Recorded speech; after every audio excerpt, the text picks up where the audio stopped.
Okay, we'll make a start. It's just gone 4 o'clock. Welcome to the audit meeting, audit committee meeting, dated Wednesday the 15th of December, 4 p.m. Before I carry on, I've just got a statement to make, and that's as follows. In accordance with Openness of Local Bodies Regulation 2014, this meeting is being live streamed and may otherwise be recorded, filmed or communicated in other media platforms. Recording of this meeting will be made available on the Council's YouTube channel shortly after the meeting. Both councillors and officers in attendance are reminded to make full use of and speak clearly into the microphones available at all times. A reminder that mobile phones should be turned off and put on silent mode. Those present at the meeting should refrain from taking phone calls. Thank you. So do I assume, Chair, Yes. that anybody that turns up now will be unable to vote? I say this, he's gone, but I say this from problems that we've had in the past. So I would assume that anybody that's not in the beginning of the debate will not be able to vote on the resolutions at the end. I would suggest that most of the recommendations are notes of the statements of accounts and audit plan issued by Grant Thornton. They are just recommendations to us. There's no actual vote, is there, to put your hand up? No, Chair. Most of it's just for information. Information. Yeah. That's a fair point, but most of it is for information. On to the agenda then. Without further ado, item 1, apologies for absence, please. Apologies for absence have been received from Councillor Joshi, Councillor Sharon Morris, Councillor David Weigel, Councillor Lee. Thank you. Any appointments of substitute, item 2? No appointments have been made, Chair. Thank you. Item 3, declarations of interest. I don't have any. None. Minutes of the previous meeting. To read, confirm and sign the minutes of the previous meeting in accordance with Rule 90, Part 4 of the Constitution. Can I sign these? Yeah, okay, thank you.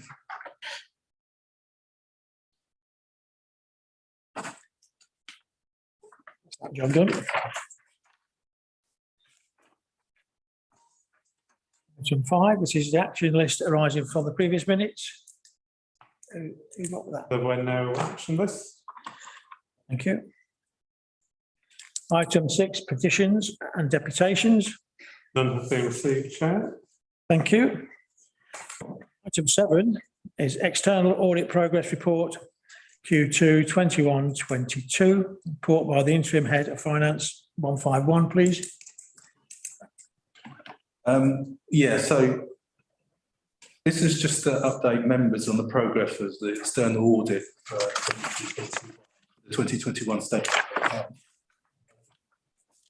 which Grant Thornton are doing the auditing of the accounts. And in the recommendations, to note the unaudited 2021 statement of accounts for the year ended March 21st are subject to external audit with a view to being reviewed and approved at an audit committee later this financial year. So at this stage, it's an update report with a view later at a certain time to get the accounts signed off.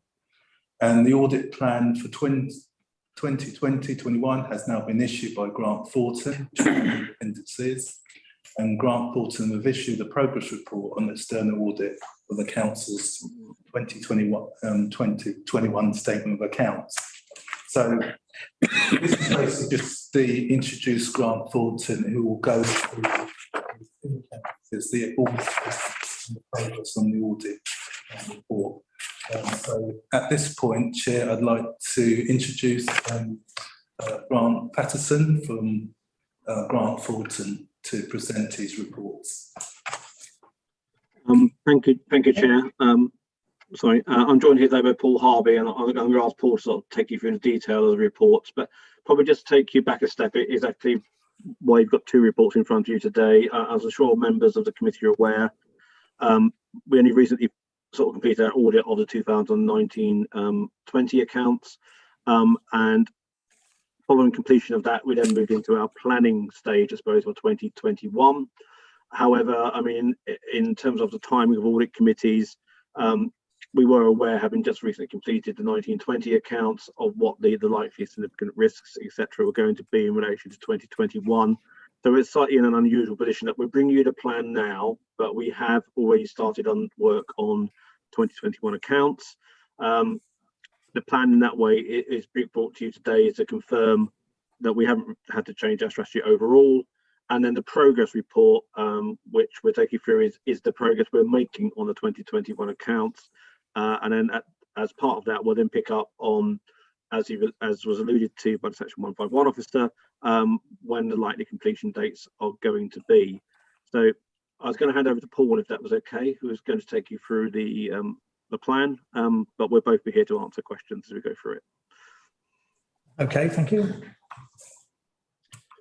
Paul? Thank you. So the first report is our audit plan. It's as you'd have seen when you've read through it, it's very similar to the previous years. If we just go on to the inductions and headlines on page 13 of the pack, the significant risks at the top are the same ones as we had for 1920. So that's the presumed risk of management override of controls, valuation of land and buildings, and the valuation of the pension fund net liability. As we said last year, these are the last two, land and buildings and pension fund net liability, are the two largest figures in your financial statements, and they're subject to a lot of external valuations and estimations. So we'll go through those in a bit more detail. Materiality, planning materiality is 420,000. This is the same as the previous year, and equates to approximately 2% of your prior year gross expenditure. We have reviewed it for your draft statement of accounts. However, it's not significantly different that we are proposing to change it at this point. Value for money arrangements I'll come on to in a bit, because the approach has changed for that. So if you go on to page 14, these are the significant risks that I've just talked through. So we've got two around the fraudulent revenue and expenditure recognition within the accounts. In both cases, we've been able to rebut these as we have done in previous years. Moving on to page 15, management override of controls. As I said, this is a non-rebuttable presumed risk under the auditing standards. This means that we'll be looking at journals to see if there's been any override of controls by management.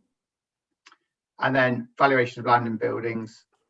As you're aware, in 1920, we identified a number of issues around valuation of land and buildings. Given the timing of the conclusion of the audit, obviously that was into your 2021 year, so we're presuming that there will be similar issues again this year. And also, as I've said before, it's one of the largest figures in your accounts, so there's a lot of risk around it. Moving on to page 16, again, valuation of the pension fund net liability. You use experts to value this, and again, it's one of the largest figures in your accounts, so there's no change from previous years on that one. On page 17, there's a new auditing standard that's come in for 2021 in relation to accounting estimates. Now, in the past, we've always done work on accounting estimates. However, the new ISA puts more, asks us to do more work around it, specifically around how management identify and address these risks. And also it looks at how those charged with governance are involved in that. So as the audit committee, that would be you. So we just need to understand how you're involved and whether you oversee management. Going on to page 18, so the top of this for the accounting estimates, this shows where we've identified material accounting estimates. So I should be. Can I just stop you there for a moment, please? Yeah, sure. Because we've gone on to page 17, which is accounting estimates related to disclosure. This is the new bit.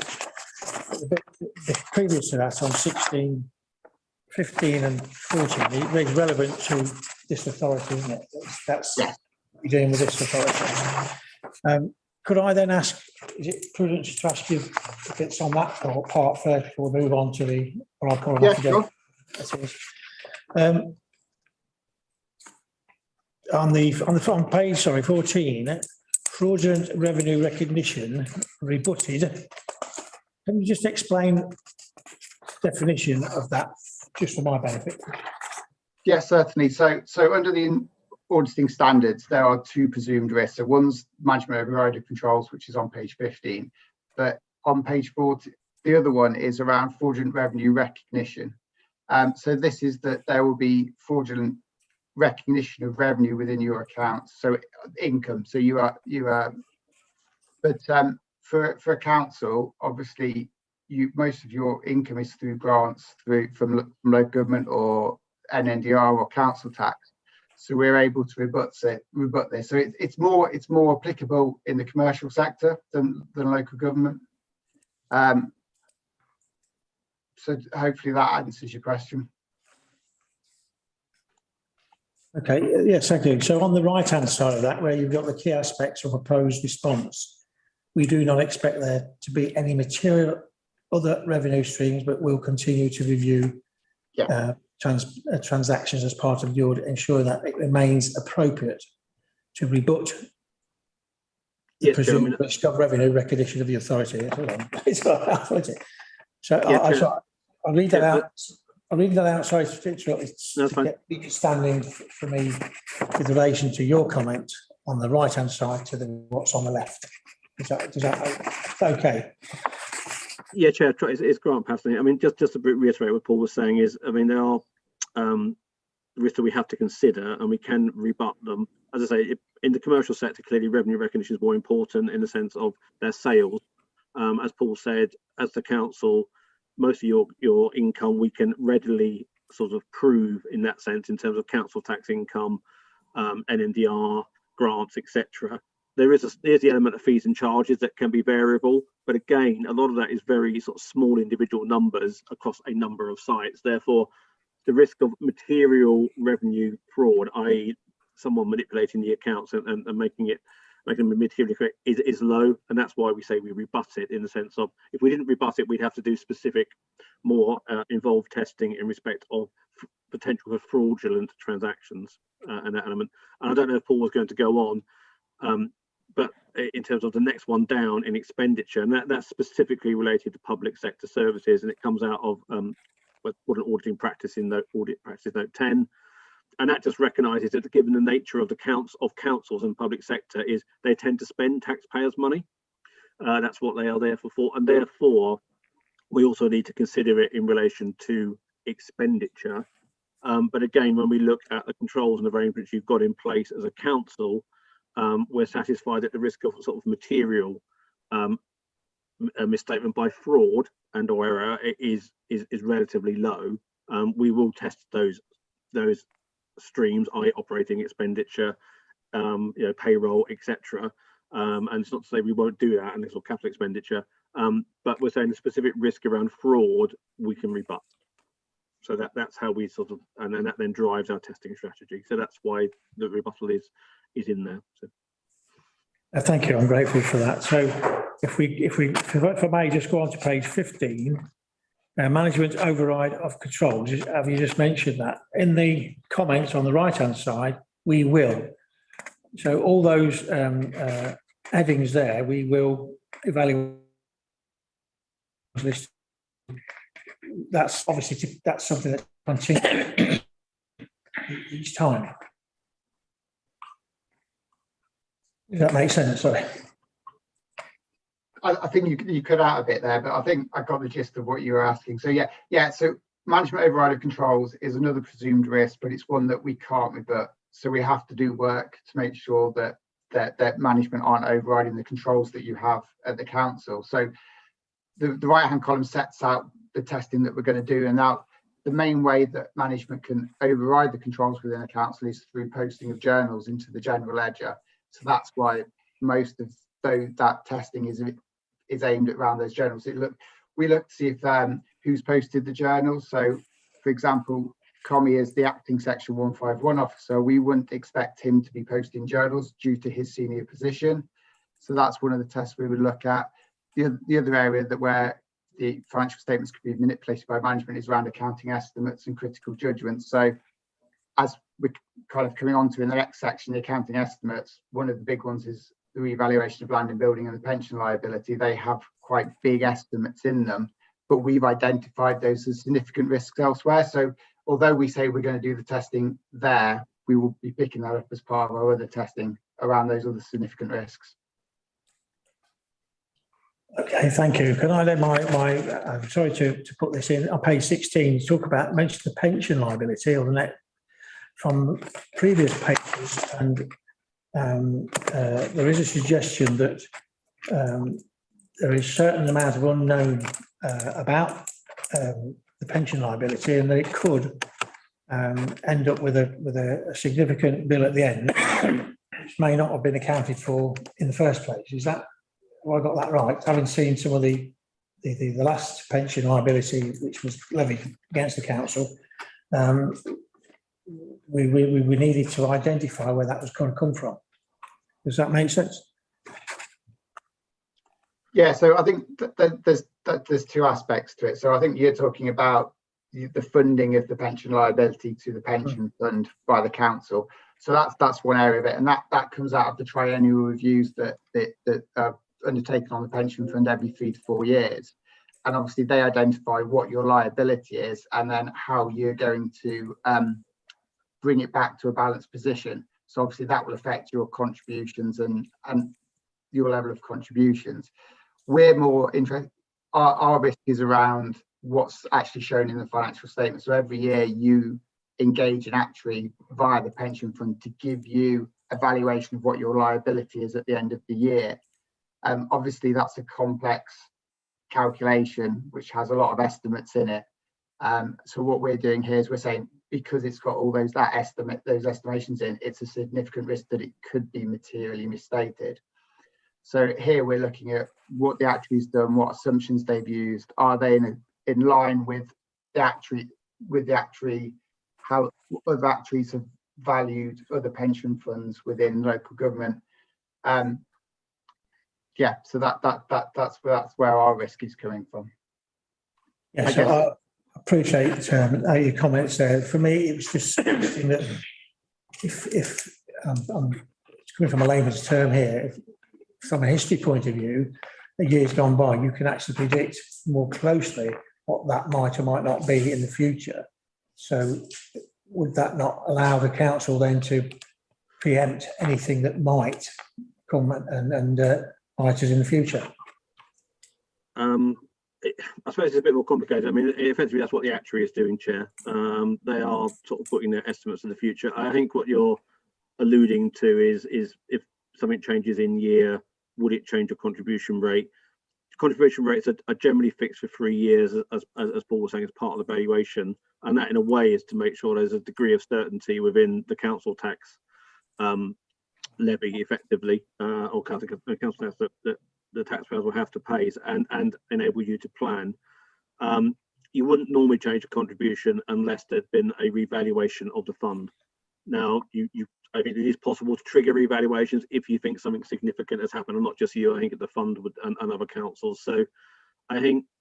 Yeah, I appreciate that. Yeah, I think if you had funds available, you could put them in a reserve for now if you wanted to smooth it out. But you wouldn't normally change contributions in the year from that perspective. And as Paul said, therefore, our focus tends to be on the number in the balance sheet, although that ultimately probably doesn't have a year-on-year impact on your council tax, because a lot of those, well, all of those elements get reversed back out to make sure it doesn't impact on council tax in the way, and that's to smooth it out. And the thing that the council is in a position of that sometimes commercial organisations aren't, is you can generally take a much longer term view, given the nature of your constitution, etc. So you can look to meet those deficits over longer periods, although everyone would encourage you to have a shorter deficit recovery period as possible, but balanced against affordability as well. I mean, and that's the key thing about keeping things into balance. Yeah. Thank you very much indeed. Okay, we can carry on now if you don't mind. Jeffrey, okay? We can carry on now. Thank you very much for that. Oh, thank you very much for that. We can carry on now. Okay, so if we Page go on, 17. Page 17. So page 17. So this, like I said before, this is a new auditing standard that's coming for this year. It just means that we have to look into more detail around the estimation. And as we've just kind of touched on it for pension funds, they're quite complex. So page 17 sets out the work we'll be doing, and as part of this, we'll be presenting you with a paper that sets out management's assessment of estimates. It'll be part of our informing the audit risk assessment, which is currently with management. And we'll be asking you to say whether you understand what's going on and whether it's in line with your expectations and understanding of the council. Going on to page 18, so the first part of that, so we've identified 5 material accounting estimates that appear in your financial statements. So the valuation of land and buildings, council dwellings. So obviously each year your assets are revalued by an external valuer. As part of that, they make a number of estimates and assumptions. So we test those. Depreciation is the estimated. It depreciates the assets that you've got down to nil value. So it unwinds them over their useful economic lives. It's not a complex calculation, but given the size of your assets, it's a material figure. Year-end provisions and accruals. So this is where the council makes assessment on what provisions it needs and what outstanding creditors it has that it hasn't received an invoice for, or so that's there. Credit loss and impairment allowances. In old terminology, this is your bad debt provision. So obviously you have quite a few debtors, so like council tax and NNDR. The expectation is not all of those will pay. So what you do is you give a bad debt provision against that. So obviously that can be quite a large figure. And then, as we've touched on, the defined pension fund liability. So that's the last one. And then on page 19, obviously, as I've said, management are currently documenting and answering our questions around how they arrive at the estimates, and we'll be presenting that to you at some point, just to make sure that you agree with what they've said and whether it's in line with your expectations. Moving on to page 20. So this is about the other work we do and around going concern assessment. Nothing's changed from the previous year, so I'm not going to go through that in any detail unless you have any questions. No, that's okay. Move on to 21. Yeah, page 21 is our materiality. So as I've said before, our materiality set of 420,000. This is based on the prior year gross expenditure. There's no change from the previous year, and we're comfortable that that's the right level. We do go in and set out a lower materiality for senior officer remuneration. This is due to the sensitivity of that disclosure. We feel that that's in the public interest, that they would like to know how much senior officers are, so we set a lower bar for that, given the amount, the values included within that note. So moving on to page. Sorry, 21. Again, if I could ask about the chart on the right-hand side. Yes. There's the gross net cost of services. It goes 23 point. Then the bar on the extreme right, 420 and 21. I keep looking at the figures. I can't. Could you just explain that for me so I can get my maths right? Yeah. So it's not the best chart, I must admit. So the pie chart, the deep purple is effectively your gross net cost of services for the year. And then that small bit is our materiality calculation, which is set at a roughly 2% of your gross net expenditure. It's not exactly there, but it's the level we've set, and it's based on what happened last year. We're comfortable to leave it at the same level. And then within that 420,000, there's a trivial level, which we call it, which is 21,000. So anything below 21,000, we won't report to you. But if we find any issues or errors or adjustments between material, well, above 21,000, we will be reporting those to you in our audit findings report. Yes, thank you. Any questions, Jeffrey? No, okay. Move on. Can we move on, please? So page 22. So this goes in. This is the value for money arrangement. So in the past, we've always given an opinion on value for money. This used to be a binary approach where we either gave a qualified or an unqualified opinion. For 2021, the NAO has introduced a new approach to VFM, which kind of is more detailed. So instead of just giving a qualified or unqualified opinion, we give you a narrative report about three areas. So that's improving economy efficiency and effectiveness, financial sustainability and governance, which you can see in the boxes on page 22. So like I've said, instead of being just a qualified or unqualified, we'll give you a more detailed understanding and report on how the council operates in those areas. So moving on to page 23. So again, we've done our initial risk assessment for the VFM conclusion. And what we've identified is that financial sustainability and delivery of savings there is a risk of significant weakness within your value for money arrangement. So the narrative is there that you've got your medium-term financial plan for the next 2 years, and it has around £650,000 of savings to be made between 22-23 and 23-24. Now, we appreciate that the council is currently going through its budget setting for 22-23, and these will be updated, but at the time of writing this report, this is the information we'll have, but we'll obviously take into account the new medium-term financial plan when it's presented to the council. This is I wouldn't say this is a standard risk across councils, but you're not alone in having this risk identified for 2021. A lot of councils are in financial difficulties, given the current environment that you're operating in. The financial settlements are only for 1 year, which hampers your planning long term. So that's where we are. That's our risk that we've identified. Now, once we've completed the work, instead of giving you a qualified and unqualified opinion, we'll give you some recommendations if warranted.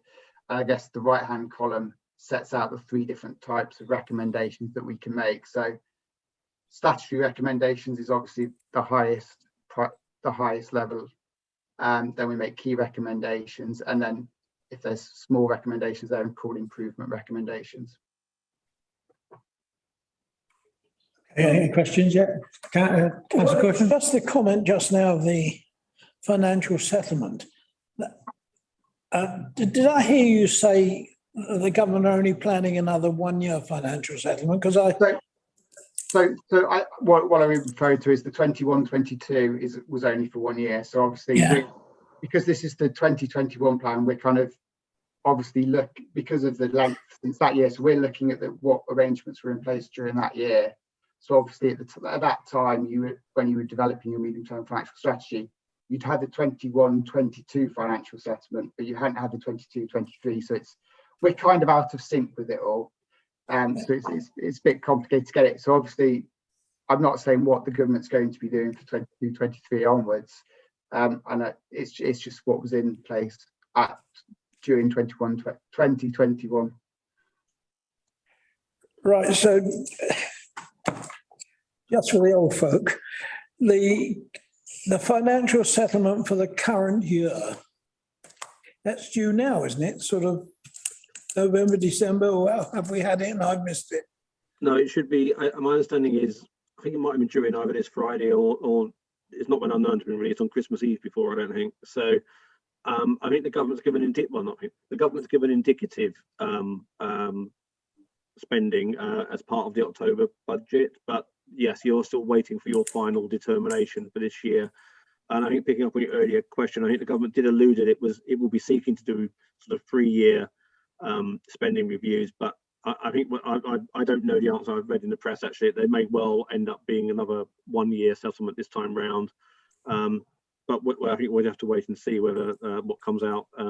Well, should be in the next week or so, I think. So and then from that you'll be able to determine that. But I think, as Paul said, the work this year will focus on your arrangements in 2021. But part of that is looking about, well, how well did you plan for 21-22, knowing what you did. So yeah, we're sort of waiting to see what the final figures are as well, and then we'll build that into any reporting that we do. Depends how the Christmas party goes, doesn't it? Okay, thank you very much. Okay, thank you. Page 23 for me. Again, on the right-hand side, where the statutory recommendations, the first one, the last sentence talks about requires the body to discuss and respond publicly to the report. But can you explain that for me, please? Yeah, I mean, I think be careful. I mean, in terms of these are sort of, I suppose, they're graded in that sense. If you get a statutory recommendation, it means there is a really significant issue that you need to address. And members, I'm sure, have been reading the press recently. So, there have been statutory recommendations at Croydon and places like that, and Nottingham City and elements like that too. And they are in relation into significant, normally governance failures or significant financial issues. So they're sort of at the top of the scale that we as auditors can issue. And if we do end up issuing those, and I'm not suggesting by any way that we're at that position at ODB, is we would write statutory, it's called a statutory recommendation. We make the recommendation. It then has to be considered by full council. The council only has a certain period of time, normally 28 days, to consider it and then give its response. And it has to publish that response. So basically, it's making it, putting it into the public domain. So you have to make that sort of officially public, and therefore the public are aware of the recommendation. So that's some sort of a statutory recommendation. A key recommendation would come out of, if, as Paul has alluded to here, if we determine there are significant weaknesses, and actually if we do find significant weaknesses, we're under the new code should report those as sort of immediately that we find them, or as quickly as we can, rather than wait to complete all of our work. And again, we're not there yet. They will be made to you, but you don't have to then make them public. And then where we are seeing, I suppose, the last one is probably more, as I say, a common one, which is we've undertaken our work. We think you can improve in these areas. So it would just go part of the normal, in a similar to way that you would do an internal audit. It'd be a recommendation to the council about improving the way it operates. Is similar to what we did in audit findings reports in the past. So I suppose they are the more traditional recommendations that we find where we look to add value just as part of our overall audit work. So that's the sort of gradation for them.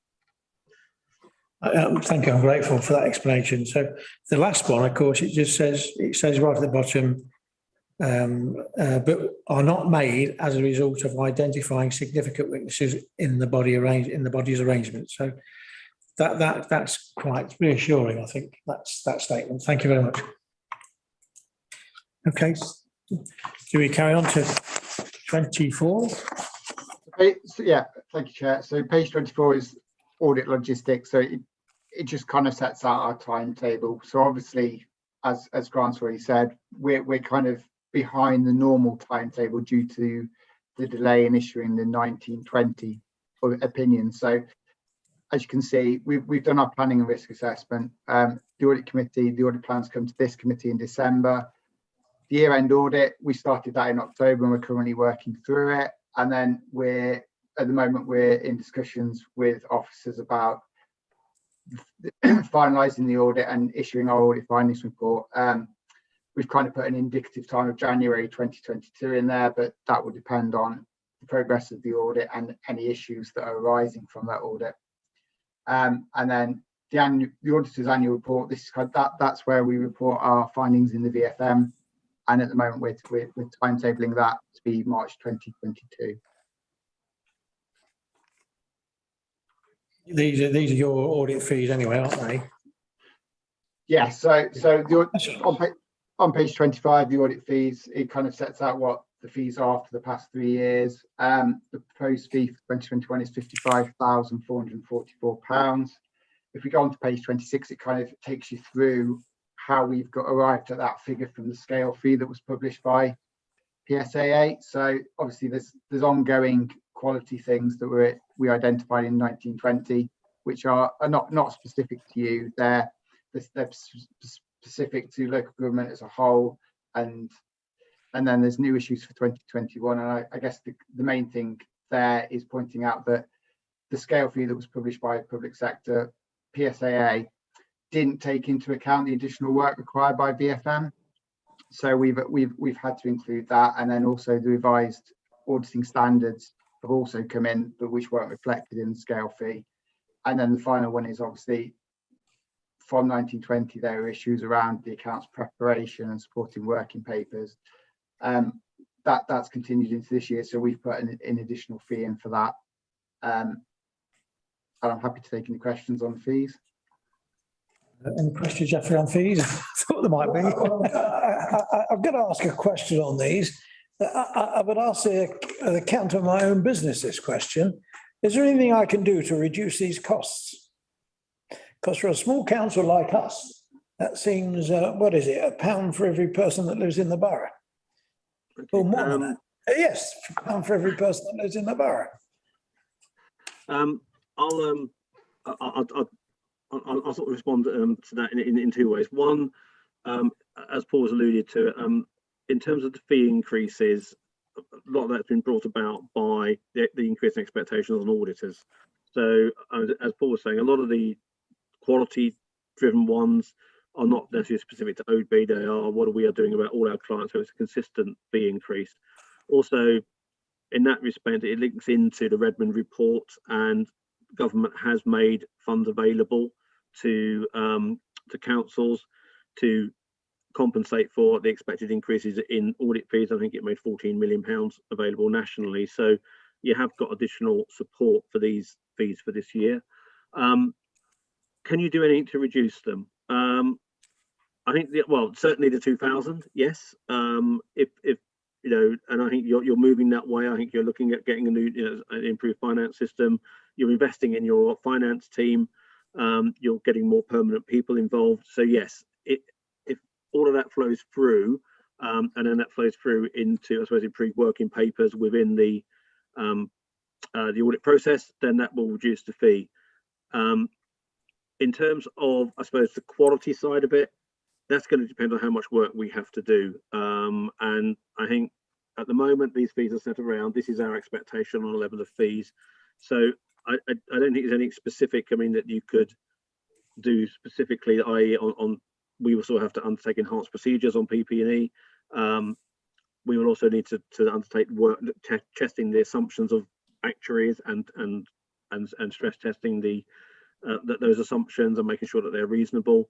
That takes time from our side, and that's just an expectation both of our regulators and the auditing standards. So I think the answer is there is some of that you can reduce. I think the key thing about it would be if you carrying investing in the finance team as you are and can produce improved working papers, and we'll also be looking to improve the efficiency from our side.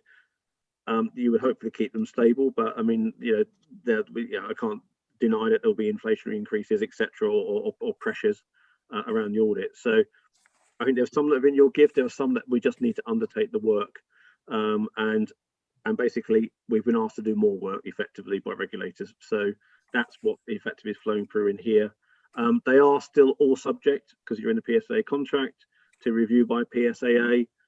So they will do I suppose, a moderation role across it to see whether what we are charging is reasonable compared to other similar councils and firms. So that's the process we're still in going forward, and then until the retender, and then that'll reset the audit fees from 23-24 onwards.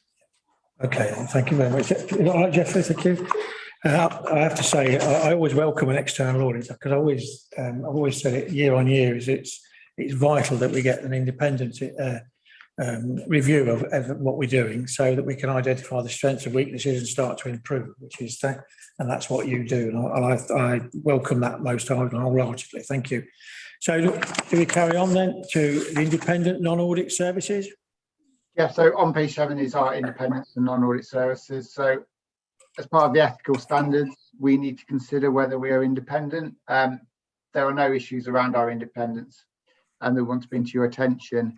And then the table on the right just sets out the other work that we do in addition to the financial statements audit. So obviously we do work on the housing benefit subsidy, which we've done, which has always kind of gone hand in hand with financial statements. And then we also have to do work on certification of housing capital receipts and these set out our fees for that.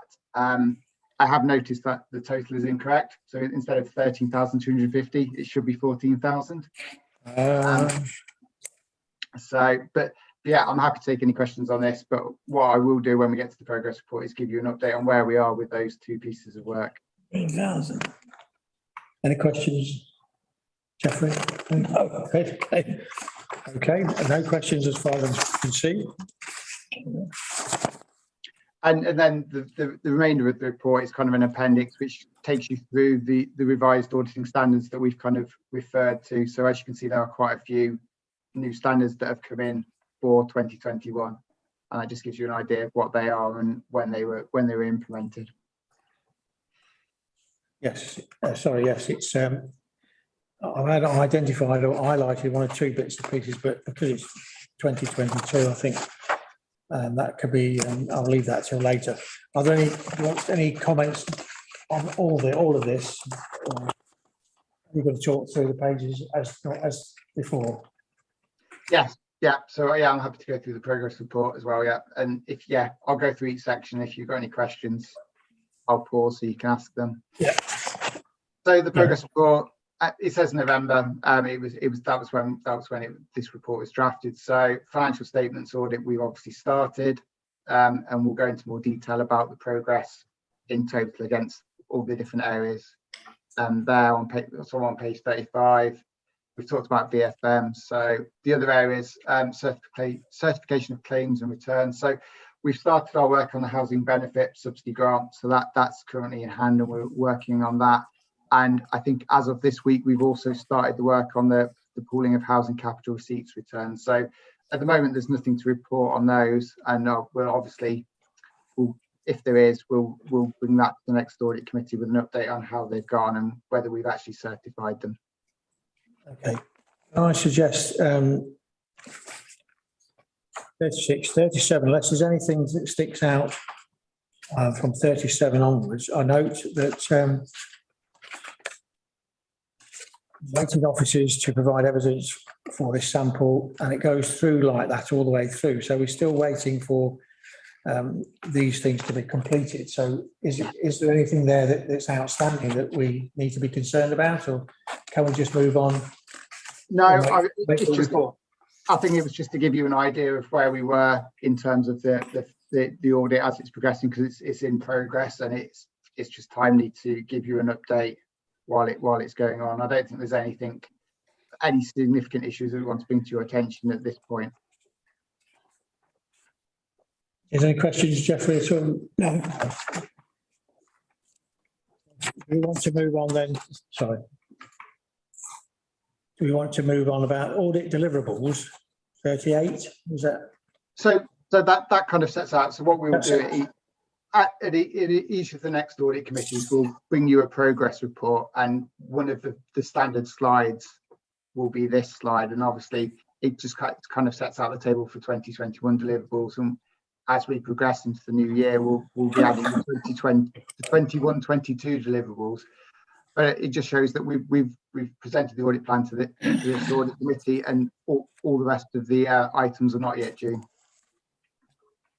Yeah, it just says on page 38, the audit finding report will come to committee on the audit committee in January. So I'm assuming where it says not yet due, yeah, they're the sort of things that will come to the January audit committee. Okay, yeah. Thank you. So perhaps then we can move on to 39. So I think from here on in the progress report, this is kind of just for your information to read through. Okay. And it's issues that you may want to be aware of. So I'm not proposing to go through these in any detail, but if you have any questions on them, feel free to. Yeah, that's fair comment. Yeah. Are there any questions that you want related to those? So say 39. Chair, just in relation to 39, probably it's just in just give you some confidence in terms of your view. It was nice to hear that you appreciate an independent view. This in a way is an independent view on our quality. So I think the key message from this is, we are subject to independent review, and what this does show, I think, from your perspective, hopefully, as audit committee, is we can show, and we've talked to you in past audit committees around the investment we're making in improving our quality, well, this is one of those first independent reviews. It says, yes, we can recognise improvements in quality. So in a way, it's here to give you confidence that when I tell you that we're investing in quality and you'll see it coming through the audit, this is an independent review that confirms that, yes, the firm is making progress, and we're happy, with the outcomes of this review of FRC. So really, it's just that sort of to give you assurance that we are also following through on I suppose our commitments as well. Yes, thank you. It just reminded me, I did highlight something on it, which this is our file review results. The FRC reviewed 9 of our audits this year and graded 6 files, 67% as good and require no more than limited improvements. Then I go to the chart opposite. It's good with limited, grade 1, grade 2, 6. What page are you on, Kevin? Sorry, page 39. Page 39, sorry. Just explain the relationship between the two. I can see graded 6 files, so 6 is related to that. Then it's got 1. You did 1 in 1920, 1 in 18. So there's a progression there. Could you just perhaps clarify that for me? Right. So I suppose what is looking at that top row is, in a way, we haven't split it 1, 2, 3, 4, which is effectively what they are. But those are the because the FRC sort of changed its grading structure, because it used to be 1, 2A, 2B, 3, and I think in past audit, because like I've said, we are aspiring to get everyone at 2A and above. So I suppose in this essence, we're sort of saying what we're achieving is that all of our audits should be in either grades 1 or grade 2s. So I think that's what we're saying there. And this year you can see that where it's progressed is in 18, 19 and 19, 20, we only had sort of, I suppose, 1s in those top groups, if you know what I mean, and 5 in the sort of grade 3. But now we can demonstrate that we've moved.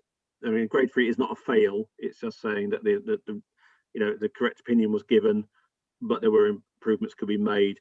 I mean, basically, grade 1 it's a brilliant file, and there's not much we was nothing to bring to your attention as auditor. Effectively, very very small minor points.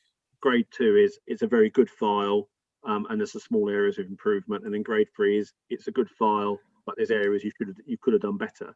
And then when grade 4 effectively is we're not comfortable that you've done sufficient work effectively to give a safe opinion, and that's what they were saying.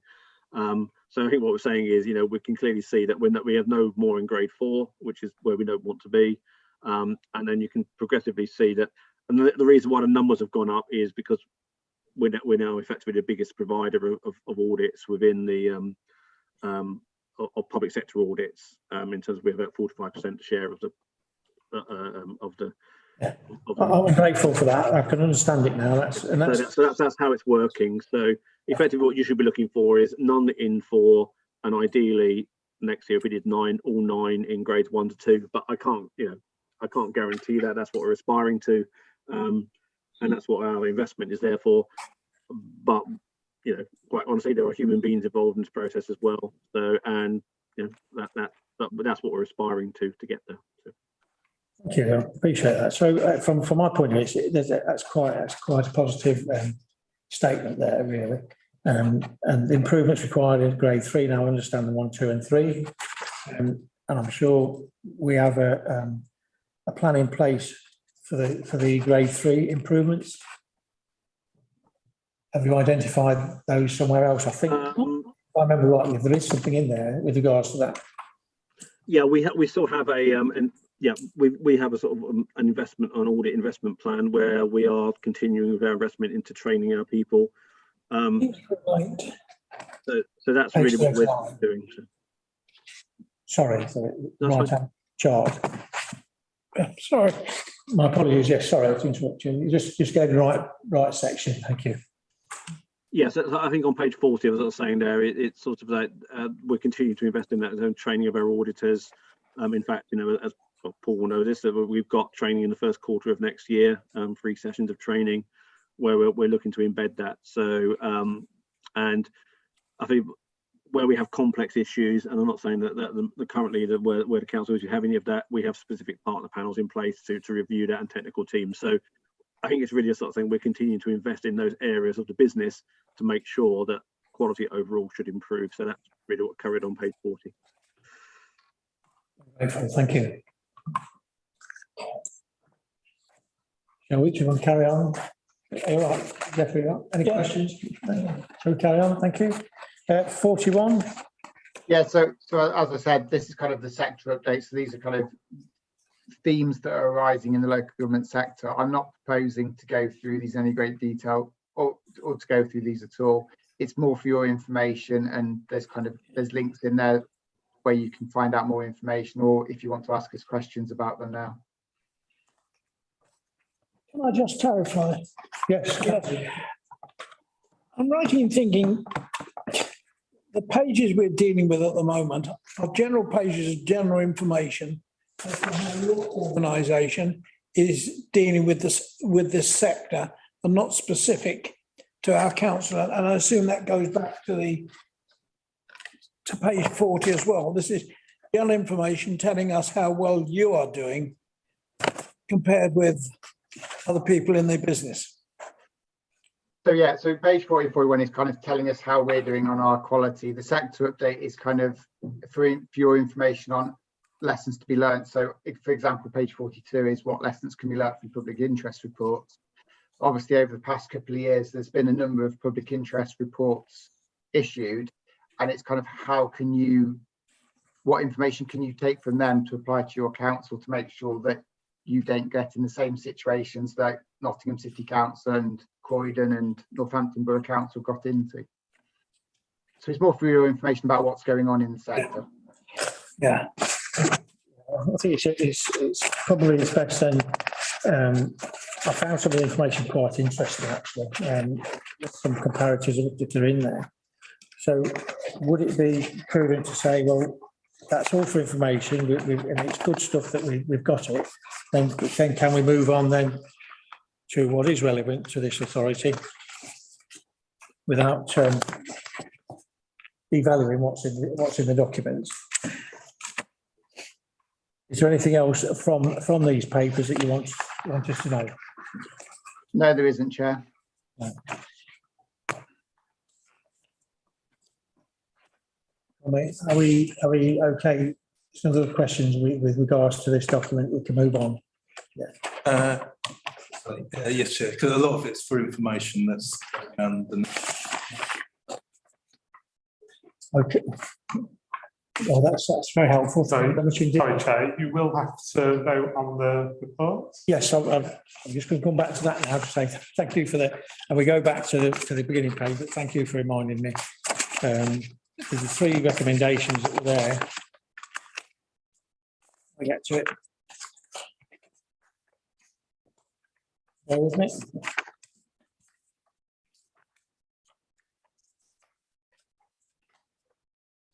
So these three recommendations on page 6, A, B, and C. The note, audit committee, etc., audit plan, and Grant Thornton have issued a progress report. We can accept those. Definitely, are you happy with that? Yeah. We're happy with those 3 recommendations. Thank you very much. Okay.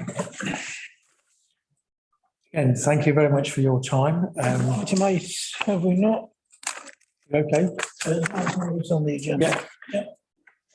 So we'll go to item 8, unless there's any questions, sorry, if there's any questions to us from the audit, which we've just had, you're okay with that? So we can move on to item 8, can we? Thank you. That's the, are you staying for this? Sorry, are you staying for this as well, the internal audit? Yeah, we'll stay with the meeting. You'll stay? Yeah, okay, thank you. Okay, we'll go to item 8 then. Yeah, I'll just read through the initial report. So it's the risk management report, and the purpose of this report is to present operations strategic risk registers. To the recommendations that the operational and strategic risk registers, as is set out in Appendix 1 and 2, be considered. So at this point, I'd like to introduce Kevin Watkins to go through the risk registers. Welcome, Kevin. Do you want to explain all this to us, please? Thank you, Chair. Yes, thank you very much. So I'll just sort of take you through the kind of key points that I've drawn out in the report which precedes the actual registers themselves, and then obviously happy to take any questions that you have on the risk management process as a whole. Any questions relating to specific risks, if I can't respond to that, obviously I'll take that back to the individual managers to get you the responses. So just by way of introduction, I think I was at the meeting in July when we brought the operational and strategic risk registers to you, I think for the first time. They were historical documents, so they'd been in existence for a little while, actually preceding my time with the council as well. But it's a continual live process. So the registers that you see, as you say, they're sort of continually subject to update. And a couple of things that I think are perhaps worth mentioning. So in addition to the regular meetings that I have with members of the CMT, predominantly for the operational risk register, and then with the SLT, with the strategic risk register, where we are actually looking at the individual scores and updating the text if necessary and rescoring if necessary, and I'll come on to that in a little while. What we're also doing at the same time is just sort of standing back and looking at the documents themselves and just reflecting on whether or not they need a bit of updating and tweaking and improvement. So we're in the process of doing that. So with the operational risk register, we just highlighted, I think it's in paragraph 2.1, that one new addition to that wasn't there when I brought the register to you in July, is that we've added a column for a target risk score. And hopefully that's helpful to the committee, because it gives you an idea about where we are currently managing the risk to, as opposed to where we are happy for the risk to be managed at. And indeed, that process, what it's demonstrated is that in the majority of cases, the risks that we have got within our operational risk register are being managed at a level that we are comfortable with. That's what a target risk score is. We already had that information in the strategic risk register, so it was helpful just, I think, to bring it into the operational register too. As far as the strategic risk register format is concerned, one piece of work which we have got ongoing in terms of an update is that you'll note, and again I think I highlight it in the report, that we've added a column for target implementation dates for the further management actions.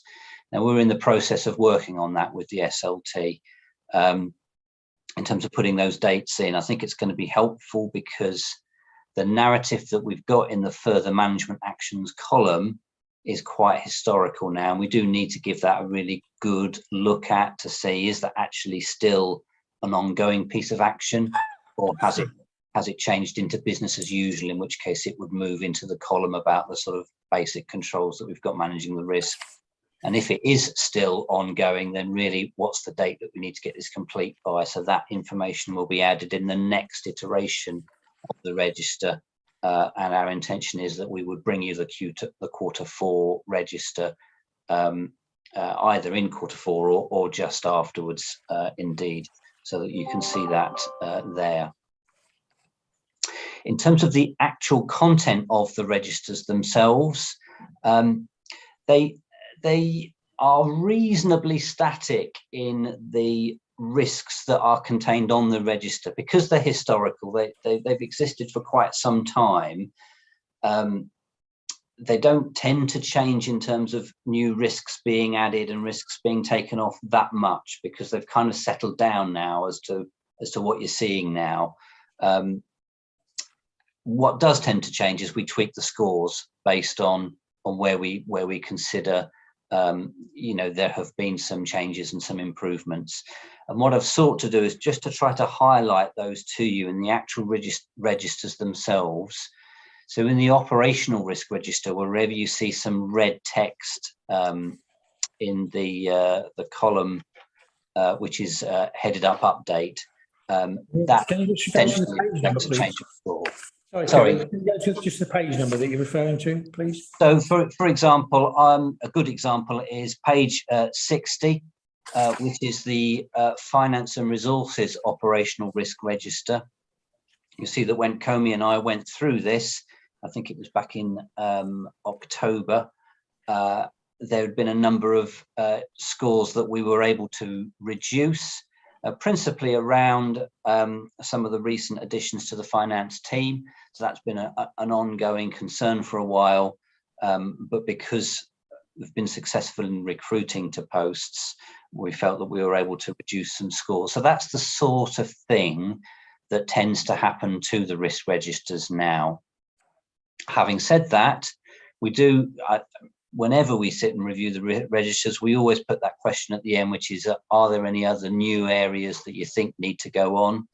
And if you look at page 62, which is the built environment operational risk register, you will see there is an example where we have actually added a new risk. So risk number 8, we've got a piece of work, the 2023 local plan production. Not that we are necessarily massively concerned with it, but we know that it's coming up. We know that there are some dependencies in relation to Leicester City Council's unmet housing need, and that means that we've got a process where we've got to make sure that we're meeting with partners to deal with that. And so when I chatted that through with Jamie, who is the risk owner, we felt that it was appropriate to add it to this register so that it can then be monitored. Even though we are currently managing it to a level that we're comfortable with, it's still there to be monitored. So that now becomes part of the process. But that was the only new risk that we actually added in the process, both in terms of the operational risk register and also the strategic risk register. So perhaps just moving on to the strategic risk register now. Again, what I've done with that, so that starts on page 65.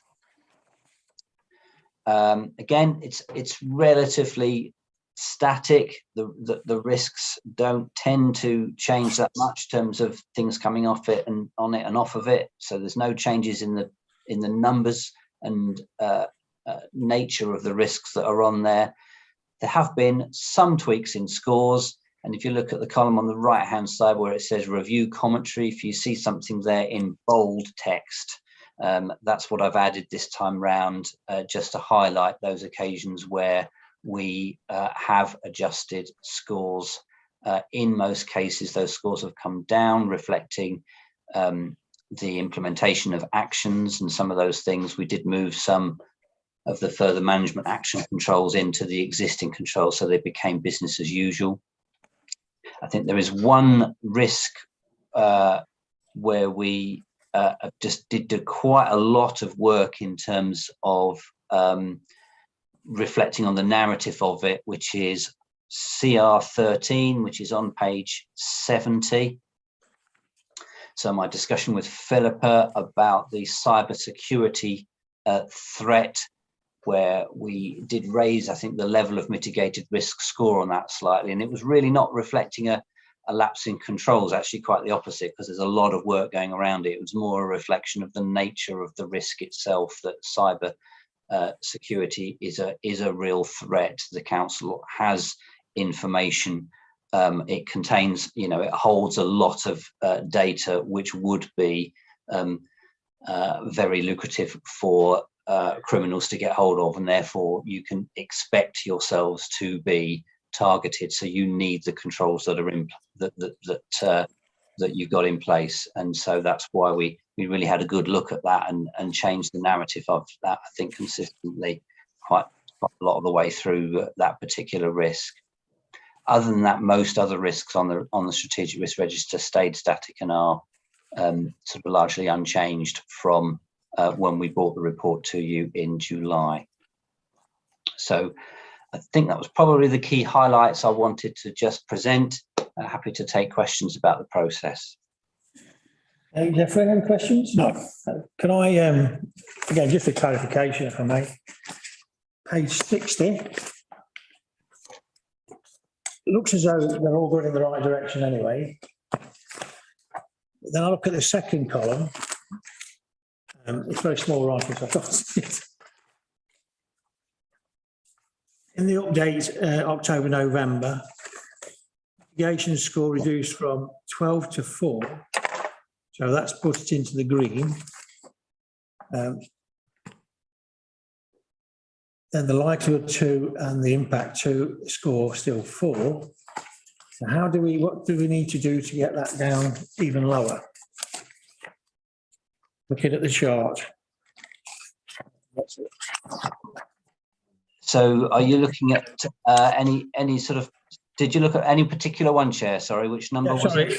Yeah, sorry, page 60. The finance and resources.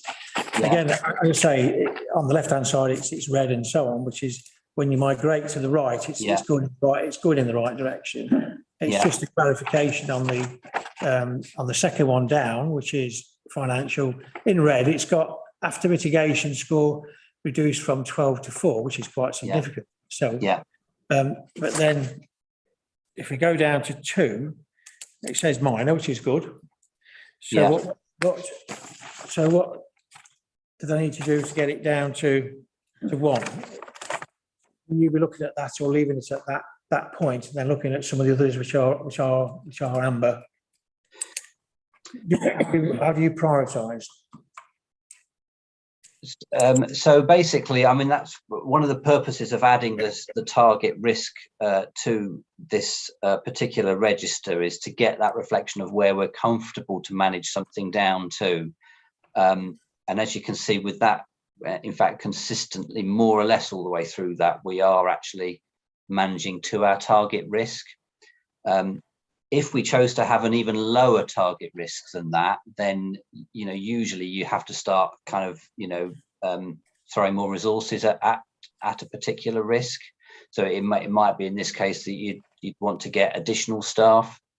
And that's where management need to make that kind of balanced decision about how much resource are we prepared to focus on something is to really manage it down to an even lower risk. So that's the real sort of purpose of the target risk. So in that particular circumstance, that one moving from a 12 to a 4 is very good.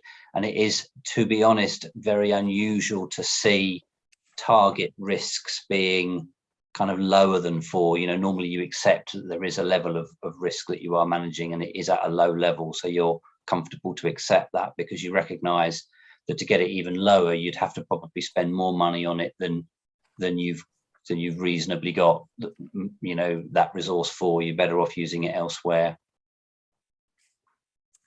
That's very helpful, thank you. So what terminology are acceptable risks in certain circumstances, is that right?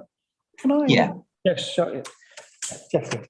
Yeah, on page 62, of the environment, talking about homelessness. And we've got it, homelessness strategy, and that's gone down to 6. Whatever. I mean, that is something that's going to cause us a severe problem, is it not? Because I'm thinking of people being made homeless when we've now got to a situation where evictions are starting again, and that's going to seriously impact on us, is it not? I'd have to kind of defer to the managers that are sort of managing those specific risks. So if there's a question that you wanted me to take back to them, and then bring back to the committee, I'm more happy to do that. I just noticed that it hasn't gone down to green. It's something that is, I think, going to affect the council very shortly, if it's not already doing that. And what are we doing to mitigate it? Sorry, could I just check the risk that you had? I didn't quite pick up which particular risk you were looking at in that one. I'm sorry? I'm sorry. Sorry, I didn't pick up which particular risk you're looking at. Sorry. I'm looking at, on page 62, Page 62. Yeah. yeah, the risk number 2, 2. homelessness. Yeah.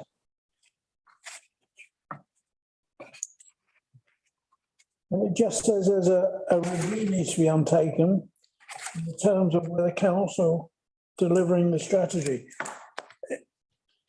Is that going to happen? Do we know? I mean, that's something that's pretty urgent, is it not? Because of the changes in people now being made homeless who have been unable to be evicted by landlords up during the COVID thing. So it's something that's going to impact on us now, is it not? Yeah. Yeah, absolutely. I mean, that's why. So where I have identified text in bold in the update column, so that represents an action which needs to be undertaken, and that's why we've identified an action completion date everywhere where you see text in bold in the update column. So I will certainly be picking that up with management when we come to the next iteration of this, just to say, okay, what's happened with that? Has it reduced? It's early November, the 5th of the 11th, isn't it? Yeah. That's sure, Sonny. I'm certainly happy to check with them earlier if the committee would like me to do that and report back. Jeffrey, yeah, that'd be very helpful. Thank you. Okay. Yep, no problem. Can I then go to page 62 also? On the same page. 62. I'm looking at light bulb. As you go along the page, it still continues to be in the amber, as I call it. And then I look at the scores, the likelihood and the impact, which is 4, total is 6. And then I look at the chart, goes up to 5. So is that me just misreading it, or is there private in your risk register level is 5? This one is light bulb is 6. Okay, Does that make sense? 8. 2, 4, Yeah, 6. I think it's at 8, isn't it? The light bulb risk is currently being managed to an 8, which is against a target risk of 8. Operational light bulb on the left-hand side is risk number 6. Yeah. Then we got likelihood and impact for 3 and a 4. Yeah, so that's the before mitigated risk. That's before we think about our controls. 2, 4. Then we've got, again, coming right towards the target risk, 2 to 4. Yeah. So that's 6. I can't see what it says at the end. I think it's actually. What's going to be done to bring that on board? I mean, that's again from it's a partnership arrangement. They do get reports to services in a fashion. But what controls have we got over that? Well, obviously we've got that service agreement in place, so making sure that the partnership complies with that. And I think the arrangement is being extended, as it said there, my comment, when I had spoke to Chris about this. Again, I can check back with Chris, who's also the nominated risk holder for risk number 2. So, I mean, I can ask him more about, whether or not he is comfortable with current arrangements there. Yes, that would be very helpful. If you could, thank you. Not a problem. Yeah. Any questions, Jeff? Any more questions? No, thank you. Is there anything, Kevin, is there anything else you want to add to this? I think the progress is going in the right direction on all fronts. The odd one is, we look on page 62 again, we talk about recruitment, what is still in the, on the right-hand side, after mitigation, it's still in the red, but then it goes down to green. I think there is a recruitment drive on at the moment, isn't there? So that should mitigate that completely. Hopefully, yeah. It's a challenging area to recruit to, and has been. So, but yeah, so I continue to have conversations with Adrian about that particular risk. That's in plans. Well, it's all of it, isn't it? It's just about recruitment generally. Yeah. Oh, Um, yes, absolutely. We're still in the red, then it's gone to green, but there's I've got the details here. Well, it's, A recruitment drive. Yeah. My particular concern, everybody's concern, I notice here, is recruiting planning officers. We're currently having to put on our website, I've seen it, that there may be delays in dealing with stuff because of staff shortages. I've seen letters. So I would assume that is a high priority, but it's been like that for years, but I don't think we've ever been as bad as this. Perhaps we ought to, we've told if they've been successful in actually recruiting them. Yeah, again, as I said, in terms of specific risks, I mean, I'd be happy to take the committee's comments back to the managers and get their responses. So, I mean, I can talk to Adrian about that to get in the very latest and feedback. Because we're in a danger, are we not, of not being able to carry out a statutory duty? As I said, I'm sure Adrian will be able to respond to you on that. I'm not having much a more go at you. qualified for me. Yeah, Accept the difficulty. I mean, it's been like this ever since I've been on the Yeah. council, but it's never been as bad as this. yeah. I mean, I certainly think it's noteworthy that Adrian's chosen not to reduce the after mitigating risk from the before mitigated risk in that particular case. So he's still concerned, obviously very concerned about it, which is why even after mitigating it, we're still acknowledging that at the moment this isn't a red situation. So the action there is obviously very much ongoing. Yeah, yeah. Thank you, Chair. Okay, thank you. Just one more, if I may. Page 62 again. It's talking about recruitment, and I understand our external auditor said about recruitment, etc., etc. What would be useful is, this is probably one for comment. I don't know. I'll be guided. Is the impact on the overall budget figures? I've done a total of all the job vacancies of late, and obviously that will have an impact on the budget. And it would be useful to identify whether or not that is going to impact on the end result of the budget, or will it, by recruiting some of these members of staff, it's going to mitigate some of the issues that surround finances. Chair, if I permitted to answer that question. On the recruitment at the moment, we've got two finance been recruited to a senior finance business partner and the finance business partner. I think the salary's in the 30,000 range. Currently, I am to recruit a interim to help with the statement of accounts, whose costs exceeds both of those posts. So by recruiting, we're actually saving, because then there's no need for reliance on agency staff, and that applies to both in finance, across the council, and as we was alluded to before, with planning officers, obviously in Adrian's area, he's trying to get permanent staff because they're obviously a lot cheaper than agency staff who you pay a premium for. So, and in the actual budget monitoring, we had a PFD recently.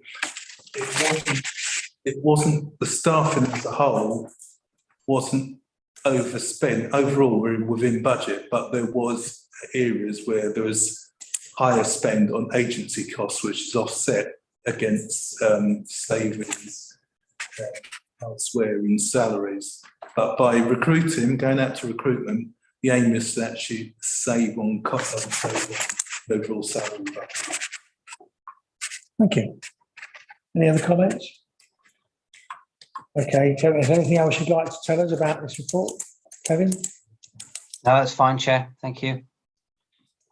Anybody else? Any comments from anybody? Any officers? No? Thank you, Kevin, for that. It's a very good report. As I say, it's all moving in the right direction, and I look forward to seeing some of those there's not that many reds there now, is there? There's quite a few ambers. Yeah. I'm sure as we go along, they'll turn to green eventually. Thank you very much indeed. Thank Going you. back to page 56, it suggests there that the recommendation that the operational and strategic risk register as set out in Appendix 1 and 2 be considered. We've considered it, Jeffrey. We have considered it, yeah. And we appreciate that, and so therefore we move on. Is that okay? Any other questions? Have a Merry Christmas. External auditors, Grant, does anybody want to comments? Any comments, Grant, or external? No? None from me, Chair. I hope you're impressed. Thank you. Thank you anyway. Back to the agenda. Item 8 was the last one on it, so therefore I can, unless there's any comments from Tommy, no, I can now. No comments, Chair. No comment. Thank you very much. Therefore, I'll draw the meeting to a close and thank everybody for attending, and have a nice Christmas. If you're away somewhere, enjoy it and let your hair down. Thank you, Chair. Thank you.